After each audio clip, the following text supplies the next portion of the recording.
все плюсы в Backgrounds Redacted. Для тех, кто в танке, суть этого формата в том, чтобы в играх искать положительные моменты. А появился такой тип видео от другого формата, все грехи и ляпы, где люди пытаются искать ошибки и проблемы в играх. Но чаще всего такие видео надо воспринимать как шутку, потому что обычно грехи притягивают за уши, и даже очень сильно. Так вот, поскольку по великолепной игре, по закулисью, никто не сделал видео про ее плюсы, то я решил снять такое видео. Только ожидайте, что в этом видео я буду много говорить, и по-хорошему его лучше смотреть, зная сюжет.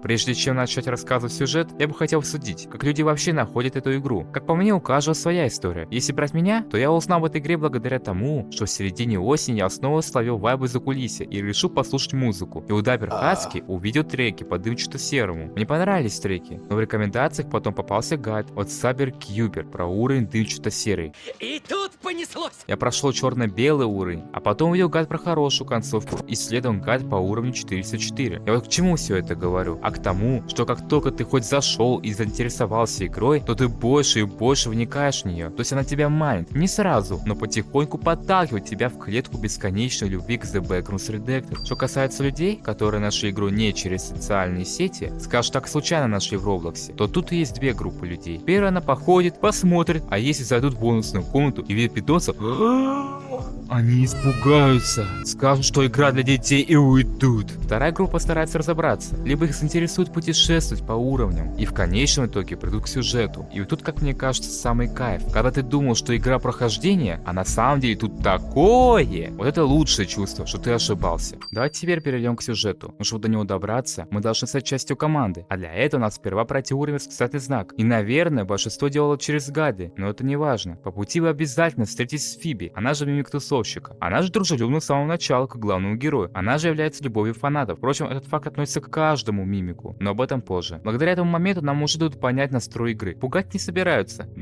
А вот показать, что закулисье это не только про spooky movie. Вот это оно. А вот и один из популярных уровней «Беги за свою жизнь» с великолепной музыкой, написанной самой легендой.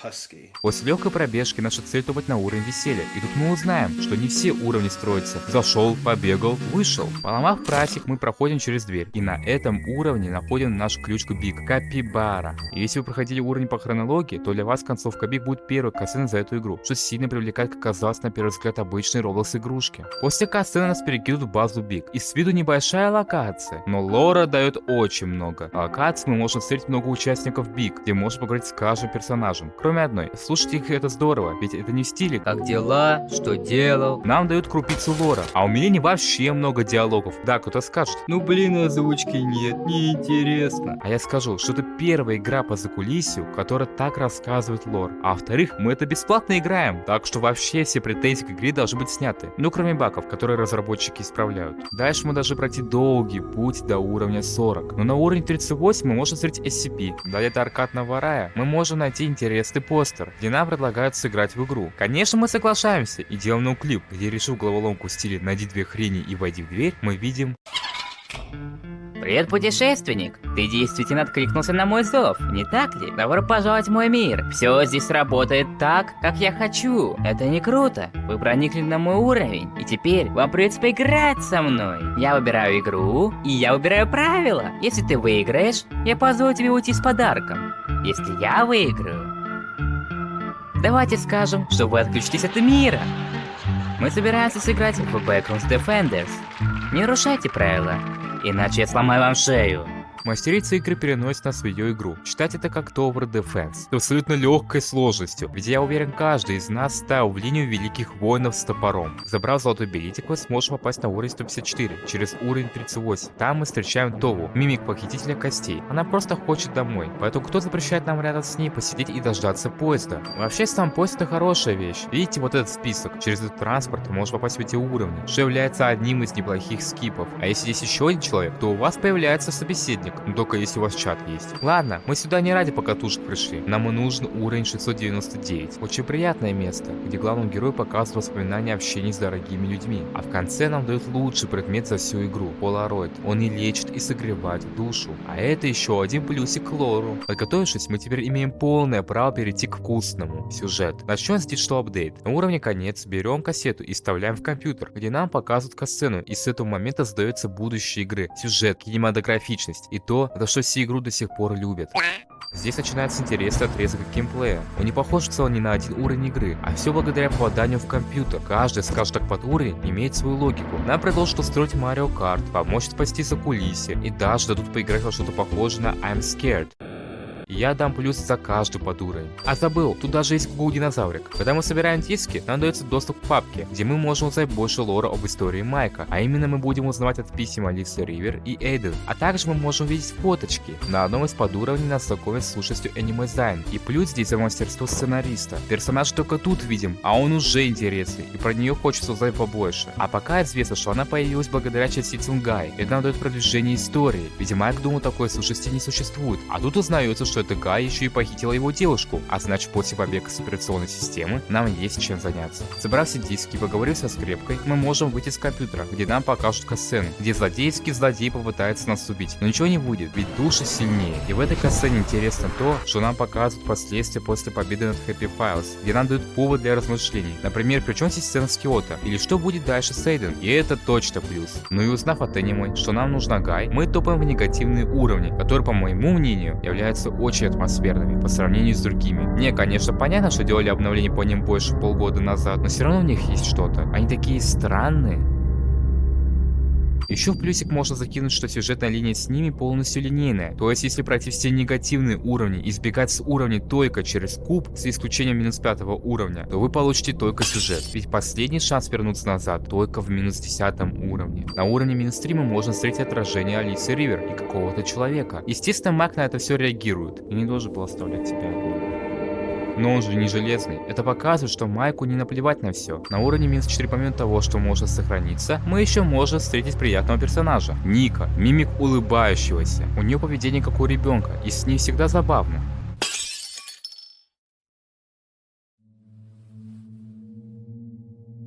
Ты пытаешься меня убить или что-то в этом роде? Это был несчастный случай. Здесь я бы хотел ставить плюс за то, что уровень минус 5 имеет две вариации. Горящий лес и сгоревший лес. Будто прошлое и будущее. И это прикольно, что у одного уровня можно получить две разные ситуации. Кстати, в варианте загоревшего леса есть второй выход, который ведет в негативный хаб, что может помочь скипнуть уровни. Уровень минус 6 имеет много классных моментов. Например, у него начало нестандартное.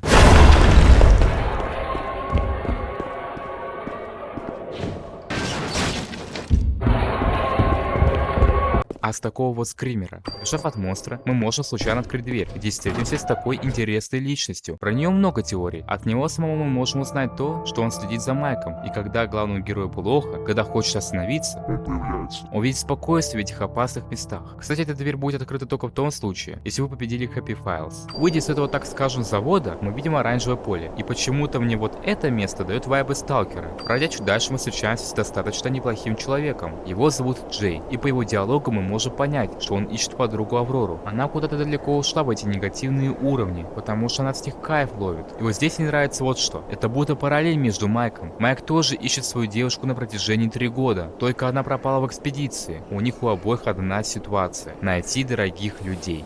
После диалога мы идем в дом, где снова видим Ника, но а на полу лежит сама смерть. Приглашение на вечеринку.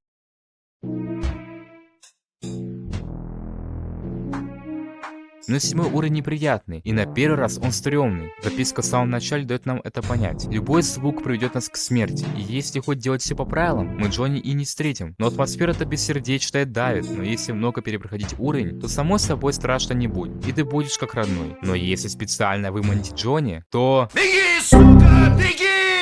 За уровень минус 3 я просто хочу ставить плюсик за то, что он такой атмосферный, лично для меня. Эмбиент, снег, город без людей. Я уже ранее говорил, что негативный уровень обладает такой особой атмосферой, но я хочу дополнить, что из-за этой атмосферы их хочется исследовать, особенно если так хорошо сделаны уровни. Плюс за то, что нас зарекролили.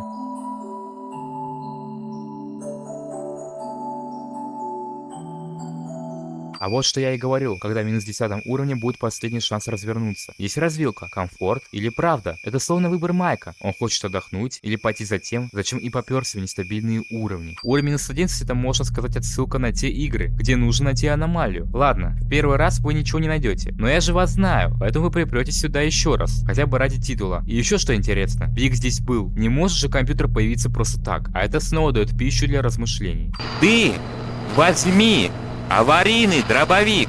Что? Майк, Ты не один.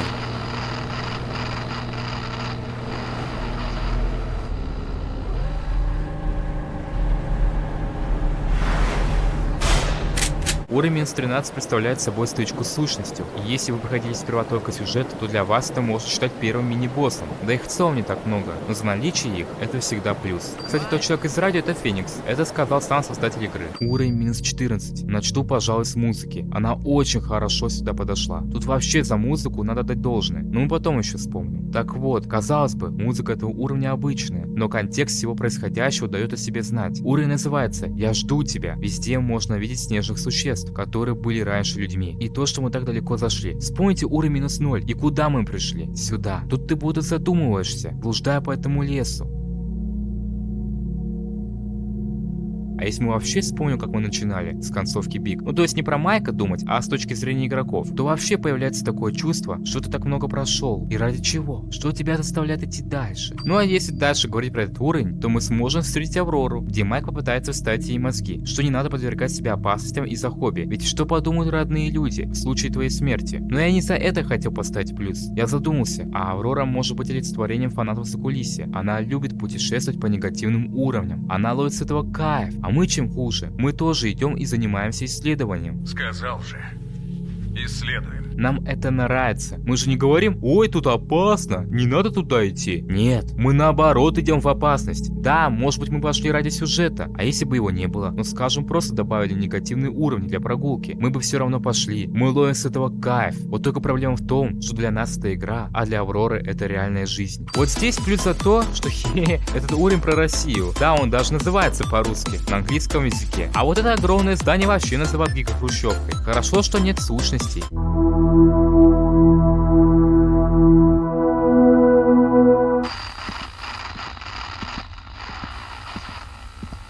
Я ждала тебя. Ну а дальше я хочу показать вам целиком. Это просто великолепно.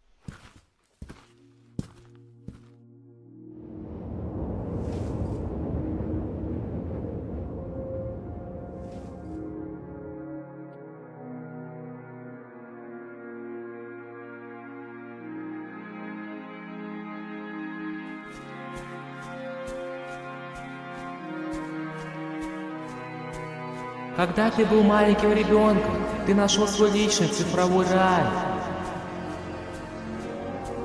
И встретил девочку.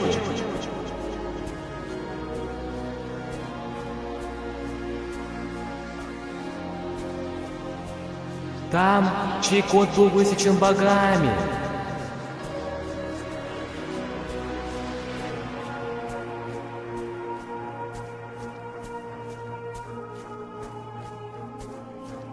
Она смеялась в 16-ричном формате, взяла тебя за руку и повела тебя к скайбоксу.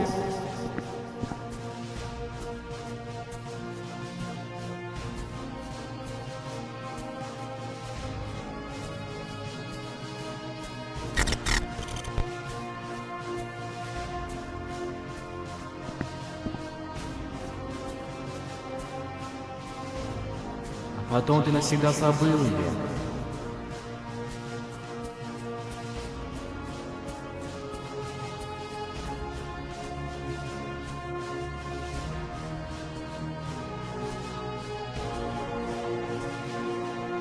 Она любила тебя.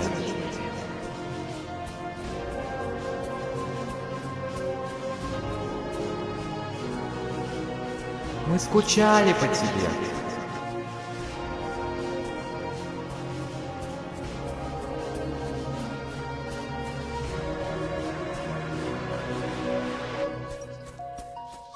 Разве ты не счастлив? Разве ты не взволнован?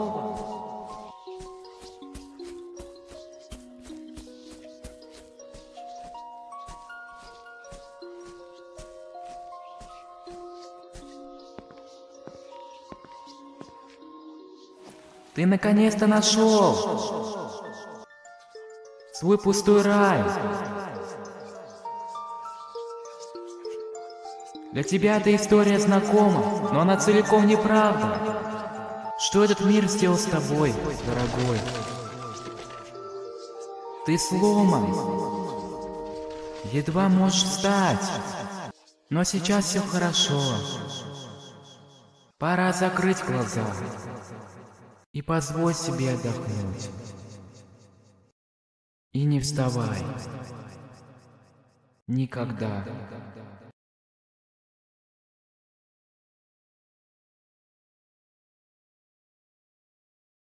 Майк.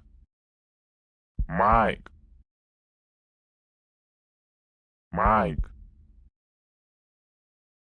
Проснись. Алиса? Майк!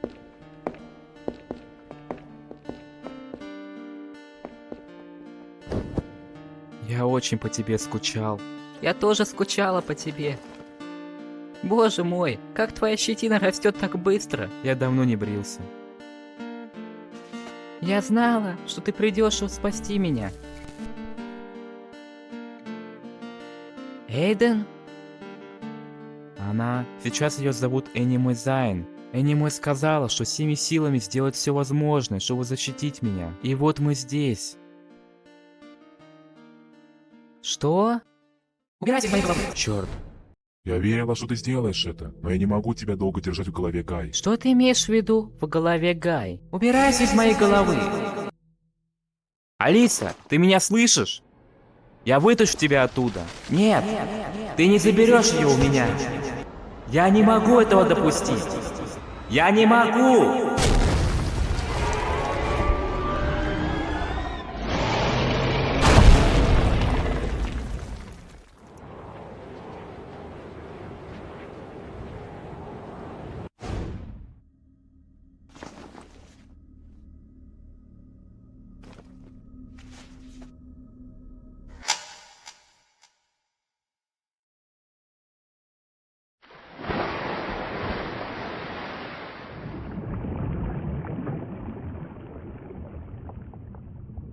Вот так и закончилась эта история. Погруженный в воду, не имея сил пошевелить ни одной мышцей. Вскоре после того, как я нашел человека, которого пытался найти 3 года, мне так повезло. Мне удалось увидеть Ривер в последний раз.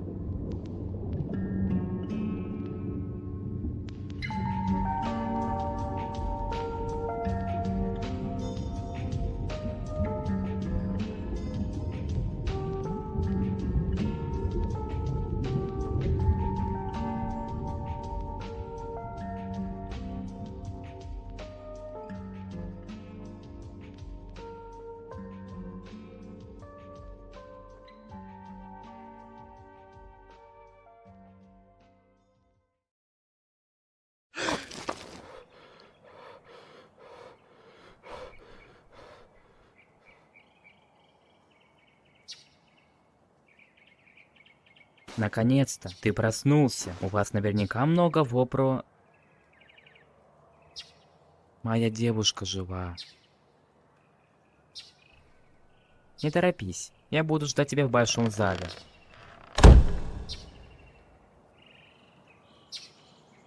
Вот из-за этого я игру очень-очень полюбил. Здесь очень важен контекст. Главный герой потерял девушку, искал 3 года, проходит через все опасности и наконец находит, но не может спасти. И заканчивается сцена появлением в замке. Эта игра говорит: смотри, я не просто игрушка, где надо бояться и решать головоломки. Здесь ты ощутишь непредельные эмоции. Это самый лучший уровень, просто самый лучший. Благодаря ему я вообще будто проснулся во вселенной Закулисья и стало еще интереснее читать про уровни в Вики, смотреть видео на ютубе и так далее. Это того, чего не хватает играм по Закулисье. Такого сюжета. И за такие эмоции я ставлю негативному обновлению 19+. Скажем так, за каждый уровень. Прежде чем переходить к другой части сюжета, давайте по-быстренькому обсудим некоторые моменты. В негативных уровнях, да и в некоторых других, можно найти записки. Они бывают советами, а некоторые просто рассказывают лор. Например, на уровне -9 можно найти записки, как человек выживал на этом уровне. В -15 тоже. Из-за их наличия это точно плюс. На уровне 404, если внимательно смотреть, можно можно встретиться со скрепкой из того самого компьютера и с маской. Как попали в уровень Дельта, первый раз покажут катсцену, и в этой катсцене начинают кидать лора. В частности, нам вносят информацию про зеркальных. И крутое в них то, что как это надо так писать сценарий, что у персонажей, которые показаны только здесь и были пару раз упомянуты, уже имеется харизма, и по каждому можно делать эдиты.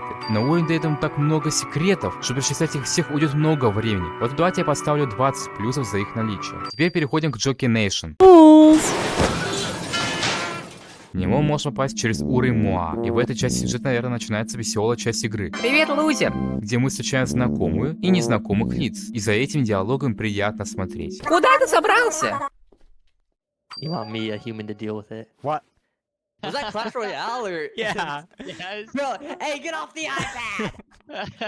Майк соглашается на просьбу, потому что он хороший человек, и идет в первую дверь, где мы встречаемся с мимиком Момо, и она веселая. Как правильно произносится твоя фамилия? Сандерс Кука? Что ты обо мне знаешь? Я знаю кое-что. Мне не стоит направлять эту штуку на людей. Но не дайте себя обмануть, она любит насилие. Я люблю насилие. Поэтому попытается нас убить через игру, а также ведет себя как Дэдпул, хотя скорее всего как Гвенпул. Ты пришел, мистер Кеннеди. Мистер Кеннеди, я так и знал, что вы появитесь. В этой сцене есть два прикольных момента. Это отсылка на Гайсен Сиэтл, они сняли трехчасовое видео по этой игре. А еще в этой сцене есть забавное лицо, которое есть в моем каждом видео. Плюс за отсылку на Балди.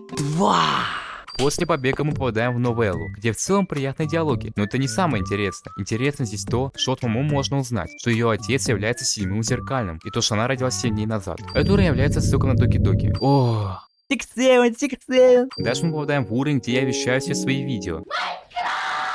Но вообще это отсылка на мод Wonderland Jar. В деревянном мире можно наткнуться на секретную сущность. И так как на нее можно не наткнуться, то плюсик за то, что ты этого можешь не знать, и тебя это напугает. В этом же месте можно найти трофей. Они еще есть в негативных уровнях и делятся на два типа: золотые и серебряные. Когда проходит этот кубический мир, то в конце мы встречаем Момо, которая говорит, что ей будто расхотелось нас пытаться убить. И тут она начинает раскрываться, и за такое раскрытие персонажа точно плюс.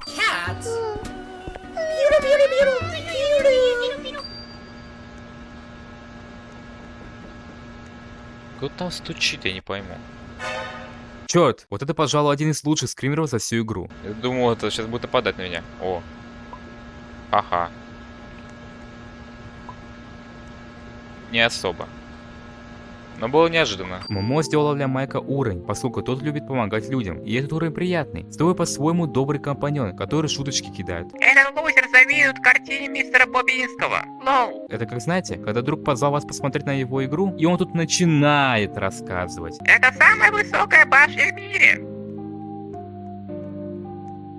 Легенда гласит, что ты даже можешь увидеть магические порталы наверху. О.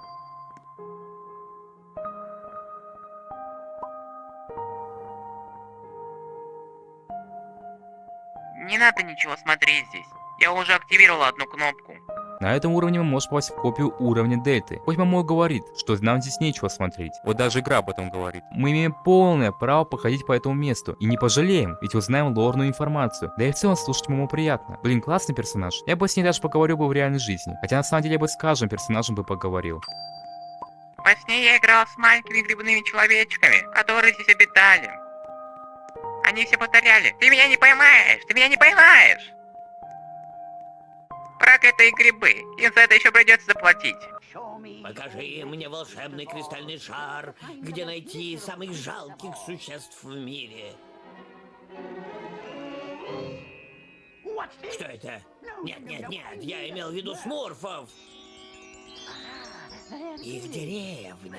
Музыка ретро-уровня Дельты мне почему-то отдаленно напоминает на музыку этого загадочного человека. Я же не один такой. И тебя вылечат. Кстати, в шуточных уровнях можно собирать розы. Это, скажем так, тоже трофей. Собрав их все, мы получим титул. Выполнив квесты дочки Пеннивайза, она нас хвалит и даже не называет лузером. Кроме этих ребят. И ты сделал это! Ничто не остановит Майка Сандерленда, верно? Даже 3 ворчливых лузера. И предлагает дружить. Я думаю, все сказали бы да, но нам звонят по рации, и Момо понимает, что мы ее дурили, и отправляет нас на поединок. Здесь плюс за то, что ты этого не ожидаешь. Скажешь, так в этой игре это первое обновление, когда на протяжении долгого времени у нас постоянный антагонист. Happy Files не в счет. И поскольку в предыдущих обновлениях все было построено на прохождении уровней сами по себе, где в каких-то моментах появляются персонажи, то с наличием постоянного персонажа ты не знаешь, что будет дальше. No, I don't know the controls. Ah! Where are you? Okay. Oh, oh, oh. Oh, oh. Битва само это просто нечто. Люди правильно говорят, что от этой игры ты не сможешь предугадать, что будет дальше. Вот просто вспомните, мы катались на машинках и пережили схватку с вирусом, выживали на празднике Джонни и встретились с богиней, а теперь мы деремся с клоуном. Козлина. Нет, нет, нет. Тут банально связи нет, но в этом и прекрасно. Если победить Момо, то нам откроют две сложности, где одна из них является ссылкой на сложность Итан Маздай из Resident Evil 7 Biohazard. Сегодня в ужасах канализаций очередные ебеня. Доволен? Это великолепная озвучка. Ну или Леон Маздай из Resident Evil Requiem. Давай поиграем в ролевые игры, Майк.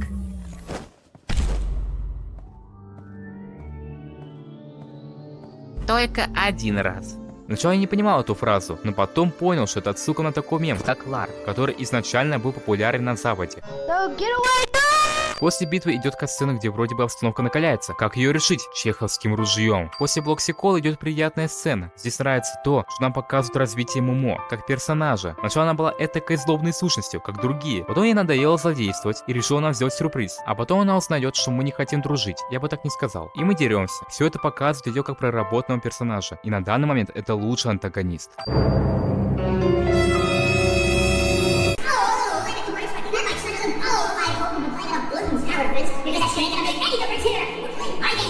И в этой же сцене есть отсылка на создателя тусовщиков. Is that a Garden of Banban reference?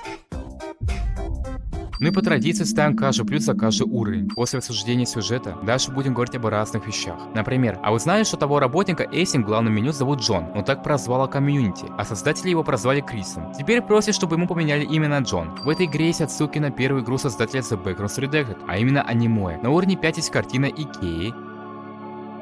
А на уровне Синий канал, вот эта часть уровня является полной копией уровня Рай из той же игры. Тут даже слова героев одинаковые. Также можешь увидеть просто отсылки к персонажам или к личностям из реальной жизни. Например, на человека, первого поигравшего в игру. А еще спаунтона можно увидеть. В игре можно попасть на уровень с машинкой и пострелять монстров.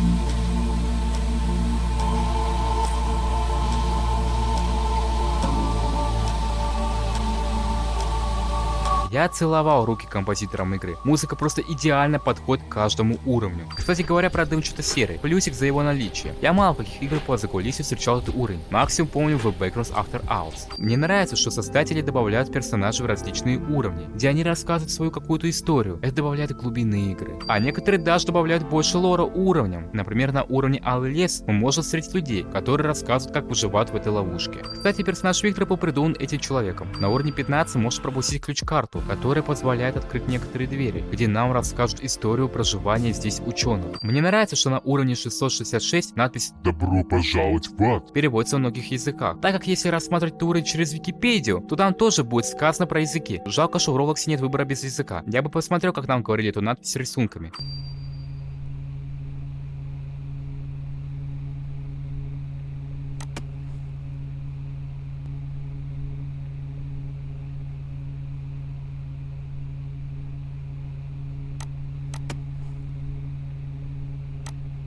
В игре есть различные концовки, и здесь прикольно то, что по логике это вообще не концовки, ведь после них двигается сюжет. Об этом мы можем узнать из диалогов. Кстати, насчет диалогов. Где вы еще видели, чтобы добавлять новые диалоги в зависимости от того, какие вы уровни прошли? Например, если вы прошли уровень 1004, то в диалоге с Хелли появится дополнительное окно, где можно узнать, что Майк выжил.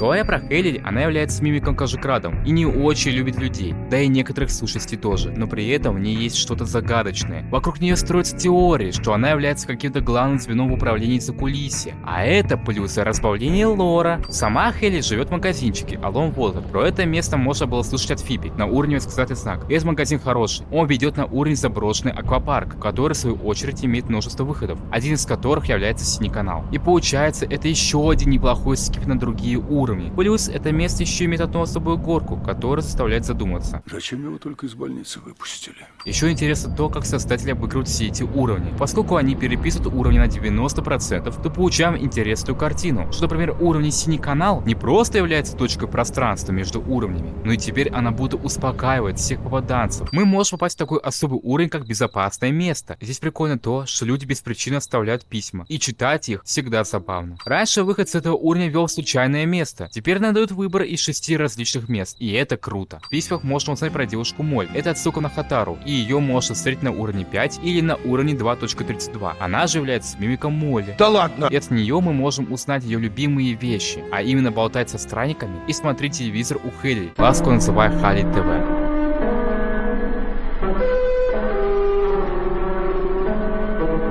Помните, я говорил, что про зеркальных есть некоторые упоминания. Я не врал, мы можем о них услышать от разных NPC, и даже самим увидеть их на уровне, где желтый сменяется красным. В Рейнере мне нравится одна его способность, которую я называю роялем из кустов. В самой Википедии сказано, что он обладает либо невероятной скоростью, либо он видит события наперед, и поэтому он может приближаться к ним так быстро. В этом же уровне мы можем встретить Клэвиса, и мне нравится, как события переплетаются между собой. Винсент говорил, что Клэвис показал ему книгу Майка Сандерленда. Так вот, прикольно то, что Клэвис узнал Майки не потому, что он там главный герой и случайно увидел вдалеке, а еще тогда, в тот раз он с ним лично сам пересекся, и поэтому Клэвис заинтересовался Сандерлендом. Клэвис дает нам доступ к сабхабу. И здорово, что в игре множество хабов. Представляете, как было бы сложно двигаться без этих уровней. Впрочем, в сабхабе есть такая дверь с номером 0.5, и это единственный вход на такой подуровень. И найдя выход с гличнутого места, мы попадаем в еще более гличнутое место. И здесь мне нравится, что с нами болтает некая сущность, которая упоминает игрока. Казалось бы, прикол, но дело в том, что это канон. А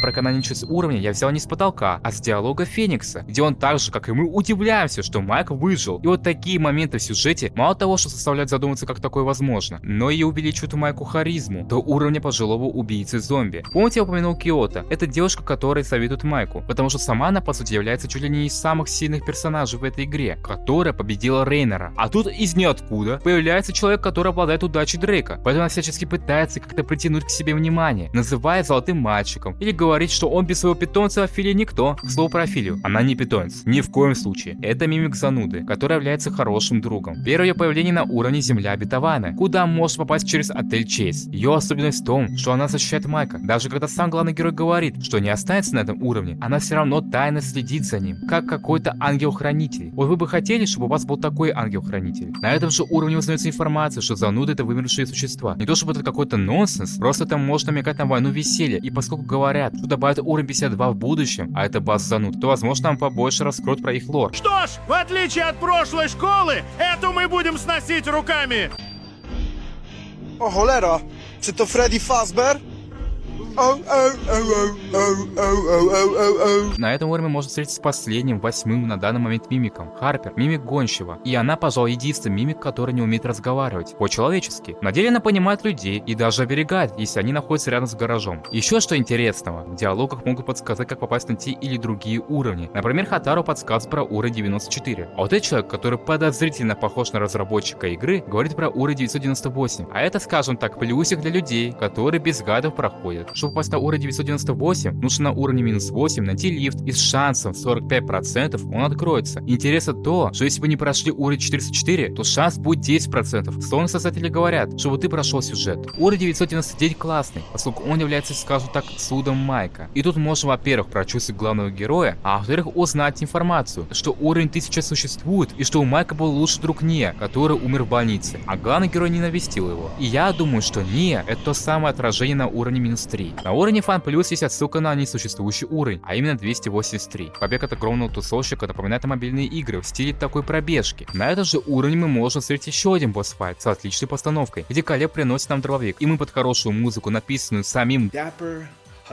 Убиваем Фиолетовича. И тут плюс за очередной босс-файт. Такая поза Майка с дробовиком похожа на ту позу Итана из режима Итан Must Die. Про постановку я тут не шутил, ведь это была просто срежиссированная игра, где можно встретить создателей игры, самого и создателей тусовщиков. Еще здесь прикольно в том, что некоторые диалоги с реальными персонажами озвучены самими реальными людьми. This production sucks! А еще, походу, создатель Мастерицы игр живет в том же доме, что и главный разработчик. This movie was so much better than level fun. Тут еще может встретить Офелию, которая пыталась попасть на этот уровень, чтобы спасти Майка, что очередной раз показывает ее заботу. Я упомянул Колеба, он является барменом на уровне 6.1, а в прошлом агент Биг, но ушел, и это как-то связано с его шрамом. Он учился в актерской школе, а также можно узнать, что Колеб и Киото хорошо знают друг друга, что опять дает больше лора. На случай, если я не смогу вас увидеть, доброго дня, вечера. Добрый день, добрый вечер и доброй ночи. Рыбалка! Рыбалка! Рыбалка! Кстати, касательно еще одного лучшего предмета, а именно удочка. Ее можно получить на уровне 48 от этой девушки. Она опытный рыбак, и про нее известно, что ее отец попал на уровень 1000, и она хочет к нему попасть. Oh, this section. I actually like this section. It reminds me of the 9 whatever it was, the level before this, 989. Okay, that's enough lagging the stream. I just had to show you guys that this looks nice. Если вы наберете 10 уровень мастерства, то сможете попасть на уровень Синий Горизонт. И да, хоть ты и не порыбачишь, я думаю, для одного человека это опущение. Но тут можно получить милую сцену, где к нам придет Офелия, и тут я хотел бы подробно поговорить. Она является вторым по счету мимиком, которого так сильно раскрывают. Нет, про других тоже есть много информации, но про Офелию уделено почти столько же внимания, как и Момо. Мы можем здесь понять ее или всех мимиков логику. Офелия пытается понять интересы людей, про рыбалку спрашивает, а Майк рассказывает ей про телевизор. Она будто пытается сблизиться с нами. Мы можем узнать, что ее любимая еда это рис, и поскольку она является мимиком зануд и защищает Майка, то у нее это обычная тема спрашивать про оружие. Вот вы думали, что я зря каждому мимику влепил плюсы. А вот и причина. Они являются интересными и нормально прописанными персонажами. Кстати, вы знаете, что Polaroid можно крутить, а фонарик подкидывать на букву F. Хочу ставить плюсик за наличие уровней, которые просто существуют. Например, уровень 188 и Дон Кити. Они разбавляют геймплей, и это здорово. Еще в плюсик можно записать то, что вход в некоторые уровни сделан по-особенному. Например, вход на уровень 666 представляет собой получение крипты. Ну или это можно считать отсылкой на тайкуны. Вспоминая про босс-файт, хочется сказать про уровень 94, который, во-первых, имеет грузовик, что является возможно отсылкой на Escape the Backrooms. А во-вторых, в замке перед битвой с боссом можно сначала послушать пленных, которые расскажут историю этого мира. А звездой замка является сам король, где босс-файт с ним представляет собой просто загнать его в зеркала. И в последнем он попадет в ловушку. Символично то, что оттуда он и вылез. И за все вот это плюсик за лор этого уровня.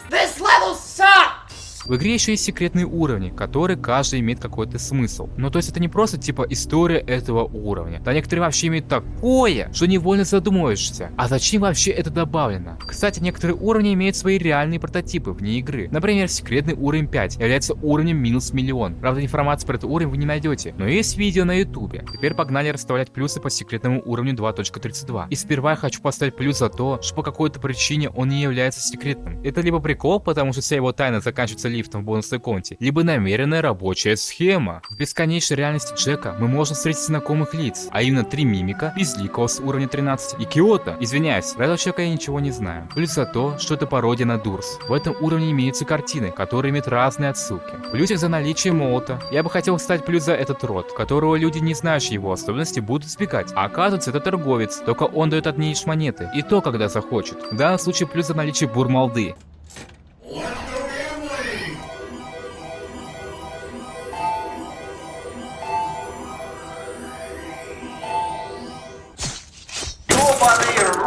Этого казино. На этом уровне есть различные концовки, и если основная ничего особенного не имеет, то 3 другие являются забавными. Например, мы можем найти услуги киллера и убить босса. В концовке с НЛО мы можем встретить 3 Сандерлендов, один из которых является отсылкой на Silent Hill 2. И прикол его фамилии, ведь она с точностью совпадает с фамилией главного героя. В концовке с брутальным Майком играет музыка Ханка из Resident Evil 2 ремейк. Плюсик за то, что оставили возможность купить скины на фонарик. Они милые. Скины можно примерить в таком особом уровне, как Trader's Cloud. И этот уровень также является скипом с уровня 1 по уровень 43, но при условии, что на уровне 43 вы сбежали через те открытые ворота, а не через лифт. Если пройдете уровни восклицательный знак 94 и 404, то на уровне 25 вы сможете открыть для себя вход на уровень 3999, где, взяв листок с заданиями и выполнив их все, вы можете получить такую концовку. Майк,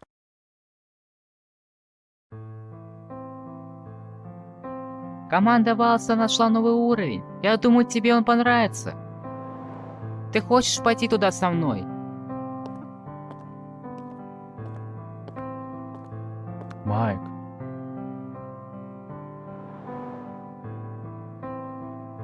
Я слышал про Ривер.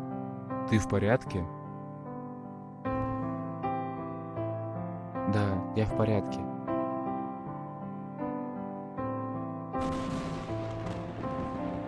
Мое тело не двигается.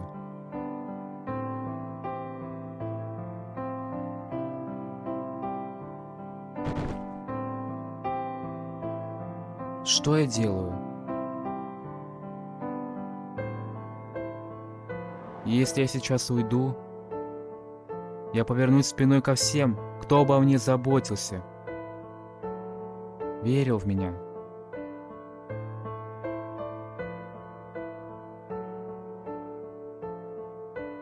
И даже те, кто любил меня.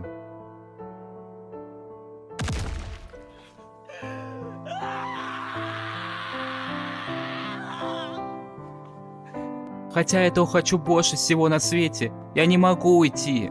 Остаются еще проблемы, которые необходимо решить.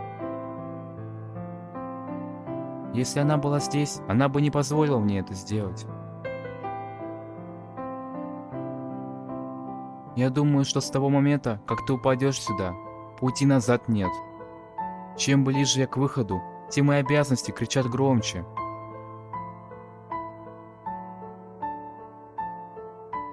Как бы это больно ни было.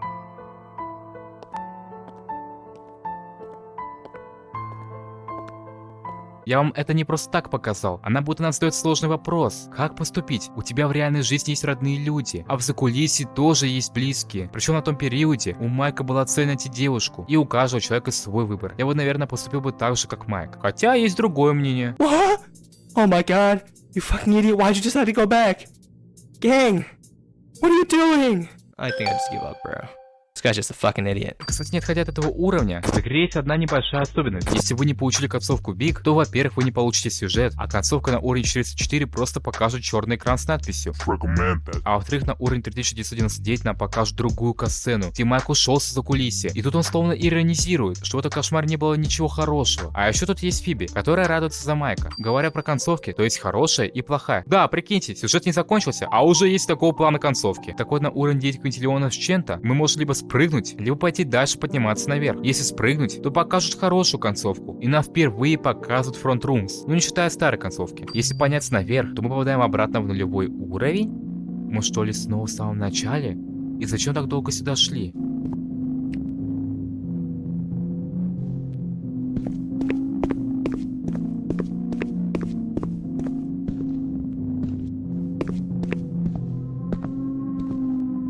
Я облажался.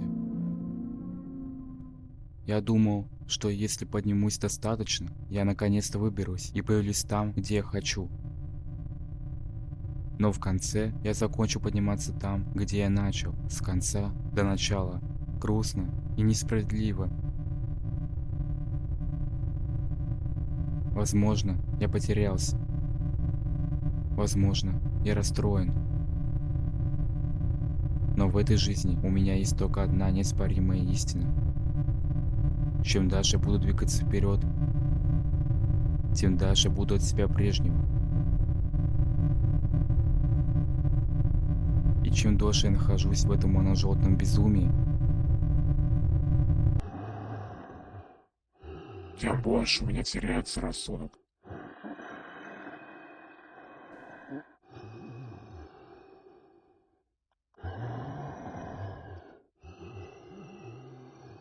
Да я ж пошутил. Ладно, я над вами прикалываюсь. Это уровень 606. Ловушка. Раньше была просто касцена, где вообще непонятно, что там с Майком. Жив или умер. А сейчас теперь точно понятно. И нам сильно жалко Майка. А все потому, что это первая за всю историю игры концовка, Где главный герой умирает. и за это плачущий плюсик. Помните, я говорил про скинчики для предметов? Так вот, в бонусной комнате есть такой тип из Big. Он нам дает задание, если попросить. И только 4 задания в раз в день. А рядом с ним можно узнать о наградах за выполнение этих самых заданий. И это дает еще один смысл много играть в эту игру. Ведь ты можешь получить скин на удочку и на фонарик, но еще предметы для декора. Кстати, на уровнях можно найти коробки, в которых можно получить все так же предметы для декора, в одной из которых нас еще бонусы телепортируют на уровень веселья. Вот я говорю про декор, а я не рассказал. А зачем это вообще нужно? А это нужно для уровня 13. Там вы сможете построить свою собственную квартиру, а потом показывать друзьям свои апартаменты и хвастаться видами рыб в аквариуме. Плюсик за то, что на уровень пустоту можно попасть разными способами, один из которых буквально в смысле сделать ноуклип через стену. И не отходя от кассы, плюсик за уровень Redacted, про который ты можешь вообще не знать и случайно попасть через пустоту. Вот бы видеть лица людей, которые впервые сюда попали. Возвращаясь назад в бонусную комнату. У меня есть магазин UGC, магазин декора, который обновляется каждый час, поезд с телепортером в другие уровни и в хабы, если есть геймпасс. А также наличие бурмалды и игральных автоматов. Плюс есть Хатару в бонусной комнате и за постоянно меняющегося NPC у игрального автомата. В автоматах за деньги вы можете получить питомцев. Особой роли здесь они не играют, но зато классно выглядят. И тут иногда набирается народ, где обсуждают трейд. Кстати, питомцев не только там можно получить, но и в других местах. Например, за прохождение сложности Майк Must Die можно получить Момо и Майка в таком суровом стиле. Плюсик за титулы. Опять же, ничего особого, но класс и способ выделиться среди людей. Также они красивые, даже с анимацией. Причем некоторые обновили, и они стали выглядеть еще лучше. В игре в честь определенных событий добавляют не просто там автомат с питомцем, а целый уровень, что уже тянет на плюс. Еще хочу добавить плюс за мелкие изменения, про которые почти никто не заметил. Например, синий Кажиград на уровне синий канал раньше стоял, теперь сидит. Так вот мы и поговорили про эту игру. Честно, я уже даже не знаю, за что плюс ставить. В общем, большой респект и уважение всем тем, кто занимается игрой. Но вы думаете, что это все? Ага, сейчас. Видели название видео? Давайте вместе прочитаем. Все плюсы в Backrooms Redacted. Про слово игры было хоть что-то? Нет. Так что погнали немного послушать про фандом игры. Вы думали, что не будет завозов? Сначала начнем с простого, про странников. Они все дружелюбные. Не, серьезно, случайно встретились и все. Теперь идете вместе. Но если вы по приколу ходили по уровню и не имели цели. Когда вы долго рыбачите, к вам могут прийти другие рыбаки и тоже порыбачить. И опять же вспоминаем бонусную комнату, где там могут просто сидеть люди и заниматься трейдом или общением. Все это мне напоминает на то мое первое видео. Нам показывают, что даже попадая в другую реальность, люди все равно могут устроить себе нормальную, спокойную жизнь. Слушая их, ты понимаешь, что за кулисами не всегда надо считать опасным местом, а даже своим новым, уютным домом. Вот то же самое можно накинуть и на игроков. Плюс за то, что фанатскую Википедию немного почистили. Теперь вы не найдете такой бред, как синдикат мимиков, все характеристики седьмого зеркального. Но теперь вы не найдете информацию про некоторых персонажей, например, про мимика Харпер. Но в то же время до сих пор есть информация про многоруких, которая является полным бредом. Круто, что можно посетить старую бонусную комнату. Благодаря этому можно посмотреть, как раньше выглядела игра. Кстати, раньше можно было найти компьютер с биографией сущностей и постер о поисках Капибары. Плюс за наличие официального Discord сервера. Люди чуть ли не каждый день общаются. Может быть, тизер к последующим обновлениям, вопросы позадавать, где даже создатели отвечают, посмотреть на арты и еще много чего. Благодаря мимикам и другим персонажам, которые обладают аурой, теперь есть косплееры, и это здорово, в этом нет никаких проблем. Наоборот, даже прикольно, что ты такой идешь, а так какой-нибудь мимик. Отдельный плюс за комментарий фанатской вики. Это забавно, а иногда и страшно. Миром правит сатана. Слушай, командир, извини, я не согласен. Возвращаемся в бонусную комнату. Там есть такая специальная комната с артами. И господи, какие они все прекрасные. Тут я без шуток часами разглядывал каждый арт. Ну ладно, не каждый.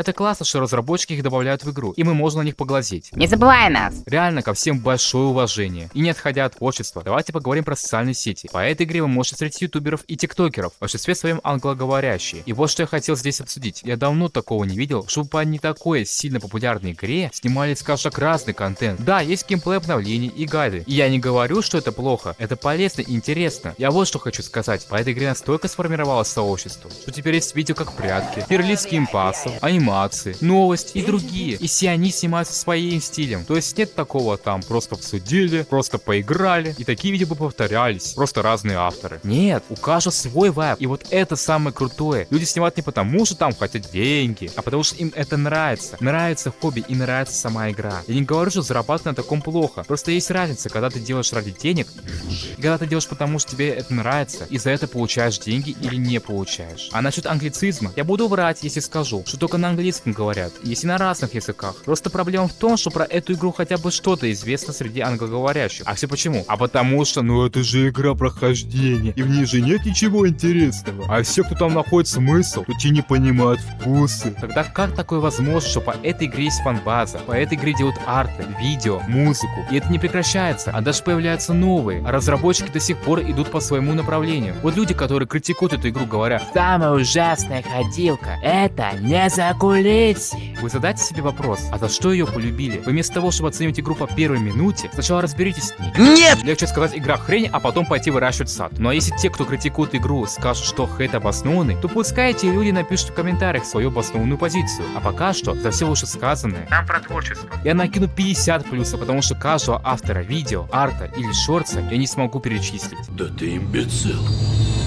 Про эту игру можно много говорить. Я даже не уверен, что я все плюсы поставил. Настолько она огромная. А скажем, по следующему обновлению появится еще больше плюсов. Может кто-то скажет, что я не объективен. Я как-то много плюсов поставил за отдельные пункты. А я скажу: да, я не объективный. Но по просмотру видео вы не поняли, что я ставил плюсы иногда за просто наличие чего-либо в игре. Цбэкер следует великолепное. Вот и все. Поэтому я ставлю особый плюс с множителем. В нем есть особенность. Он всегда больше единицы. И варьируется от каждого человека. Зависит от того, какой множитель желает игрок. Чтобы получилось столько плюсов, сколько хочет.